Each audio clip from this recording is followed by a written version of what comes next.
Alors contrôler les passeports aux frontières, c'est fasciste parce que le virus n'a pas de passeport. Par contre, pour aller en terrasse, on met en place des moyens ridicules pour contrôler les passeports. Avec le pass sanitaire, il n'y a pas d'obligation. Par contre, on te met à l'écart, on t'humilie et on te traite de con à longueur de journée, de manière à contrôler comment tu penses. Bonjour à tous, je suis Tatiana Ventose et je me permets de vous souhaiter la bienvenue dans 1984. Vous êtes très nombreux à me demander, très légitimement d'ailleurs, mon avis sur le pass sanitaire et sur le vaccin. Puisque vous êtes très nombreux à m'avoir posé la question, je suis résolument contre le pass sanitaire. Je suis pour la vaccination en soi, mais à la limite c'est même pas vraiment pertinent comme question parce que c'est une affaire personnelle. Au niveau politique, par contre, si la question était posée, je serais probablement pour une vaccination obligatoire, en tout cas si c'était fait correctement et par un gouvernement digne de ce nom. Mais comme c'est pas le cas, je vais donc revenir un petit peu sur tout ça. J'évacue tout de suite la question qui est est-ce que je conseille de se faire vacciner ou pas? On me l'a beaucoup posé et honnêtement, je ne vais ni conseiller ni déconseiller quoi que ce soit, déjà parce que je n'ai aucune expertise sur le sujet, ça c'est la première raison, mais ensuite, ce qui m'importe, ce ne sont pas les décisions personnelles que chacun prend individuellement, ce qui m'importe ici et ce dont je discute sur cette chaîne, ce sont les politiques menées, en l'occurrence ici les politiques de santé publique, menées au nom de la santé publique et pour la santé publique. Ici, le travail des scientifiques et des chercheurs, c'est de dire si le vaccin est efficace ou pas.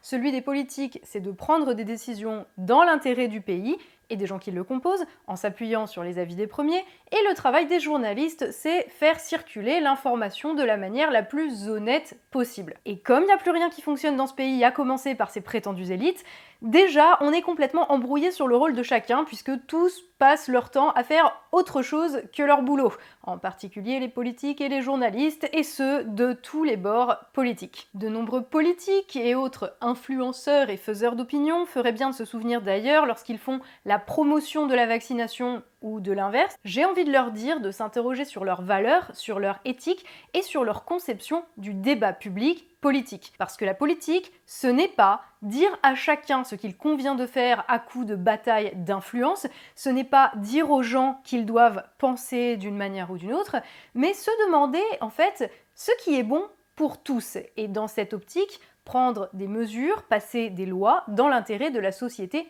tout entière. Et c'est le nœud du problème qui nous occupe avec cette question de passe sanitaire, qui a, à mon sens, des relents totalitaires, mais pas pour les raisons qu'on pourrait invoquer en premier lieu. Ça aussi, vous inquiétez pas, je vais en parler. C'est même le sujet de la vidéo. Le fait aujourd'hui est que nous vivons dans une société où l'individualisme a force de loi. À cet individualisme, vous pouvez ajouter 50 ans de lavage de cerveau libéral, ça va avec, où la liberté de chacun, mais surtout la liberté des plus forts et de ceux qui ont le pouvoir de passer au-dessus des lois, passe avant l'intérêt commun. Et vous avez donc le cocktail avec lequel on se retrouve aujourd'hui, qui fait que dans le paysage politique et médiatique, plus personne n'est capable de concevoir la société, la nation, comme autre chose qu'une somme d'individus avec des droits individuels. Le libéralisme et l'individualisme, qu'on le déplore ou qu'on s'en réjouisse d'ailleurs, sont hégémoniques, c'est-à-dire qu'on ne se rend même plus compte à quel point ces manières de penser ont infecté toute la société, de notre manière d'envisager notre vie quotidienne dans ses aspects les plus intimes,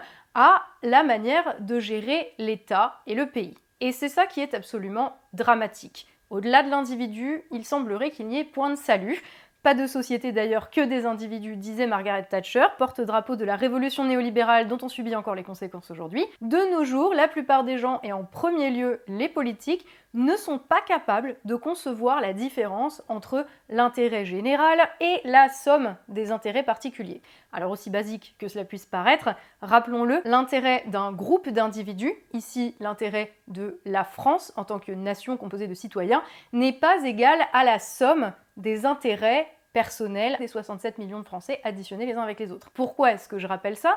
C'est parce que le débat semble s'organiser uniquement autour de cette question. D'un côté, le gouvernement qui fait sa com en appelant à la responsabilité individuelle, en disant que c'est chacun qui doit prendre la responsabilité de protéger les autres, et de l'autre côté, un mouvement anti-pass sanitaire dont les représentants ne mobilisent le problème qu'ils posent que sous la question des libertés individuelles. Et c'est bien là le piège tendu par la non-société libérale. Le débat s'organise autour de la question est-ce que chaque individu doit être libre de se faire vacciner ou pas. Et au final, de poser les choses comme ça renforce le récit libéral individualiste dans lequel nous vivons, qui consiste à ne considérer la politique que comme la gestion de tout ce qui ne concerne pas les libertés de chacun. Ça fait pas lourd. Et c'est une vision extrêmement réductrice de la politique, puisqu'elle exclut toute la question politique, justement, toute la question du contrat social. Ce contrat social qui implique d'abandonner certaines libertés personnelles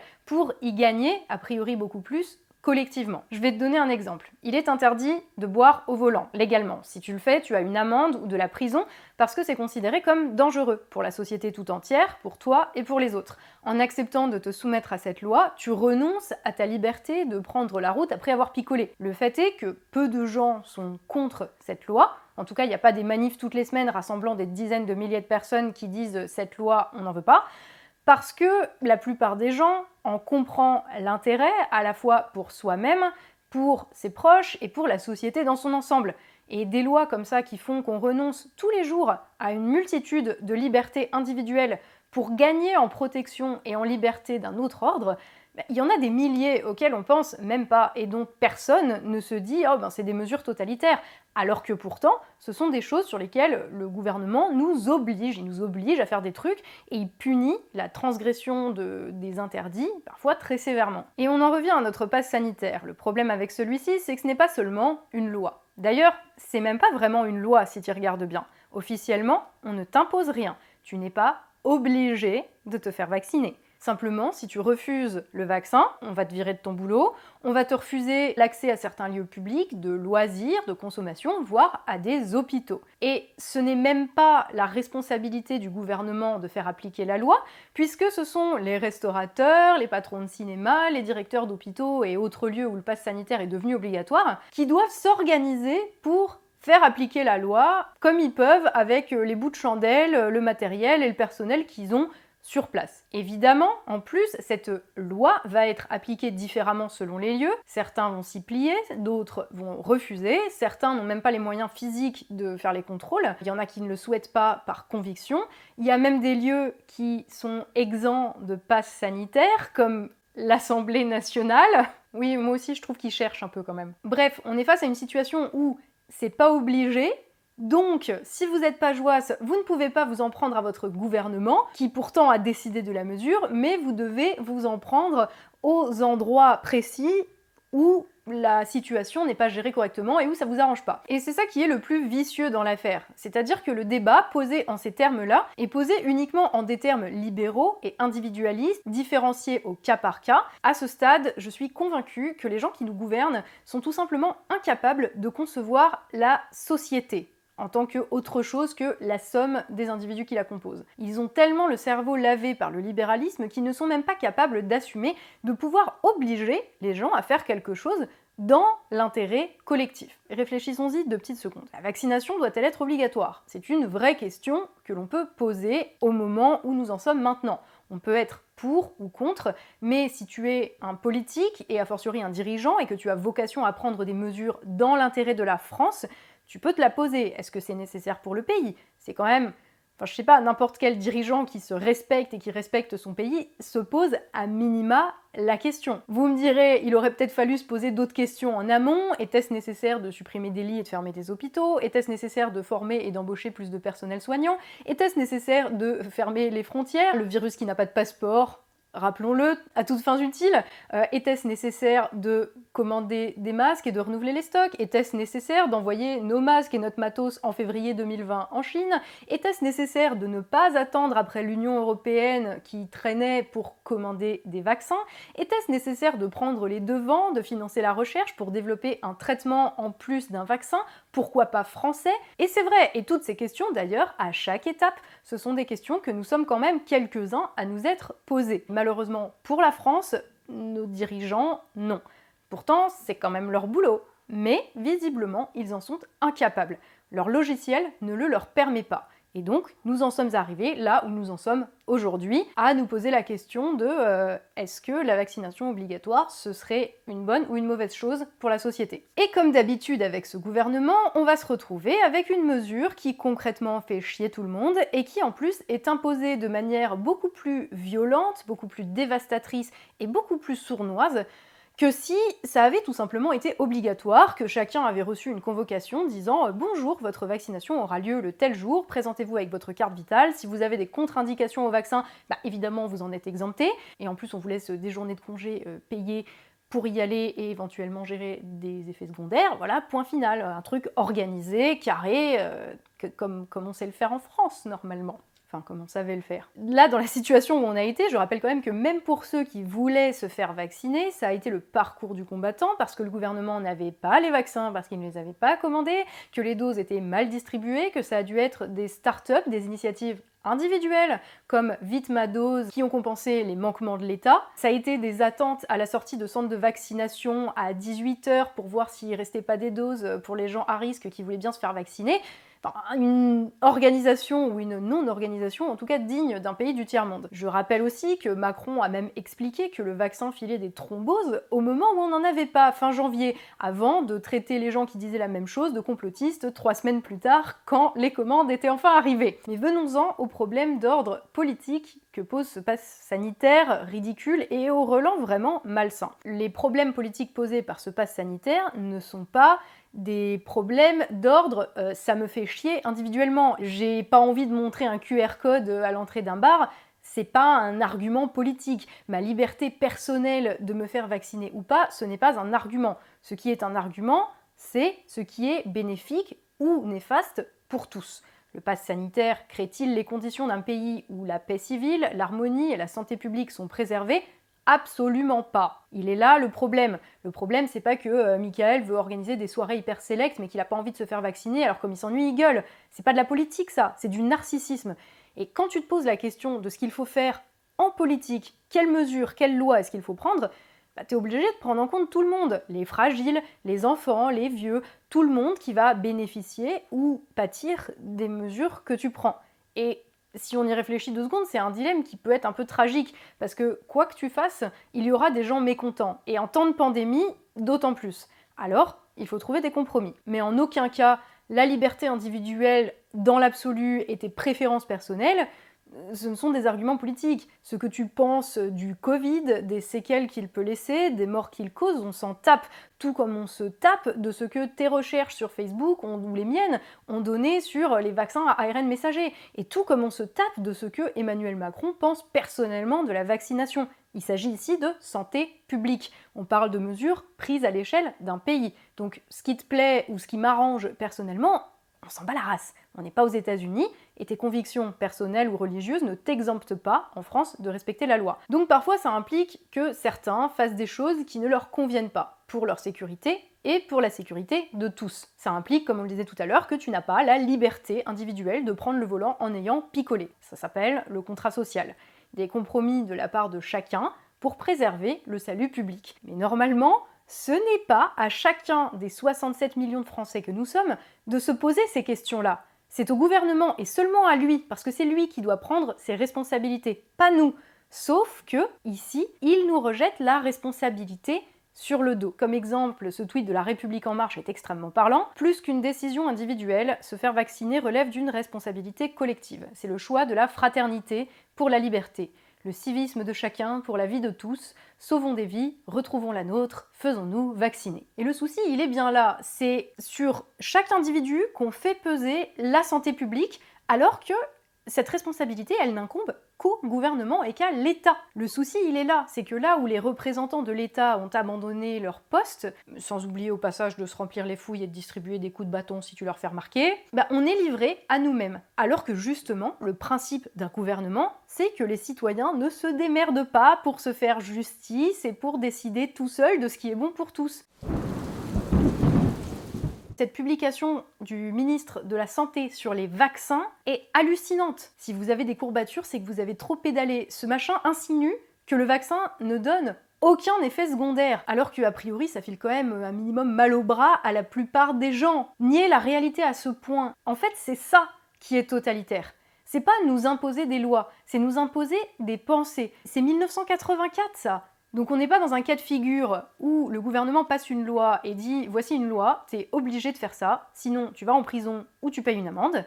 C'est « t'es pas obligé de le faire, mais si tu n'as pas le même cheminement de pensée que le guide suprême cette semaine, alors t'es un con, un beauf, un idiot ou un complotiste ou un agent de la Russie.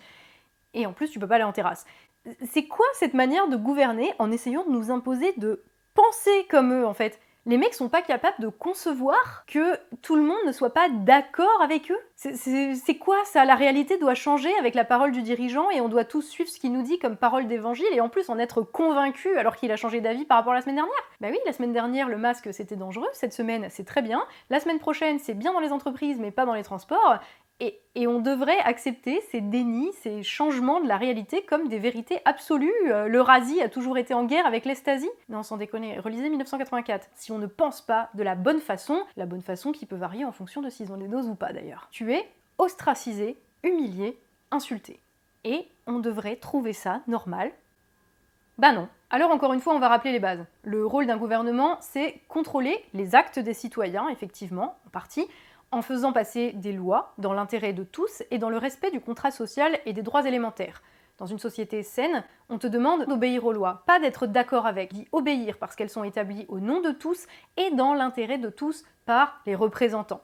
T'as le droit de ne pas être d'accord et libre à toi de militer pour la faire changer. Ici, avec le pass sanitaire, il n'y a pas d'obligation. Par contre, on te met à l'écart, on t'humilie et on te traite de con à longueur de journée, de manière à contrôler comment tu penses. Si c'était simplement que la vaccination était obligatoire, on ne pourrait pas parler de relents totalitaire. On pourrait être d'accord, pas d'accord, et il y aurait du débat, et je gage d'ailleurs qu'il serait extrêmement intéressant parce que ça montrerait les limites des politiques et ça permettrait de clarifier leur positionnement idéologique, ça permettrait de voir déjà qui est un gros libéral, sachant qu'en plus, si la vaccination était obligatoire, ça veut dire que l'État engagerait sa responsabilité. Donc peut-être que ça rassurerait aussi les gens de se dire « Ah bah si l'État engage sa responsabilité, ça veut dire qu'en plus c'est vraiment safe, il n'y a pas de danger. » Et pour ceux qui doutent, rendre le truc obligatoire aurait peut-être l'avantage de dire « Bah si vous arrive quelque chose, l'État sera responsable. » C'est pas que je pense qu'il y ait des problèmes avec le vaccin, mais je suis pas scientifique de base, et surtout, c'est pas du gouvernement que j'attends des garanties scientifiques, tu vois.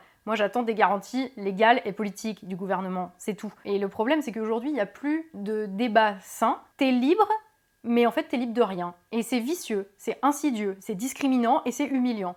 T'es pas obligé de te vacciner, mais on t'ostracise. Si t'as des doutes, tu es un salaud de complotiste. Qu'est-ce que c'est que cette société où le doute, cette démarche saine, par excellence, est clouée au pilori comme étant une réaction infantile, d'égoïste, de naïf ou de gros con? À quel moment, en fait, est-ce qu'on t'interdit même de douter ? Parce que, à la lumière de l'expérience, de tous les mensonges, les corruptions, les retournements de veste ou les humiliations auxquelles on assiste depuis des années, est-ce que, franchement, essayer d'empêcher les gens de douter, c'est la bonne chose à faire pour nous donner confiance en nos dirigeants ? Et d'ailleurs, c'est d'autant plus vil que le gouvernement n'a rien fait pour inciter à la vaccination, bien au contraire.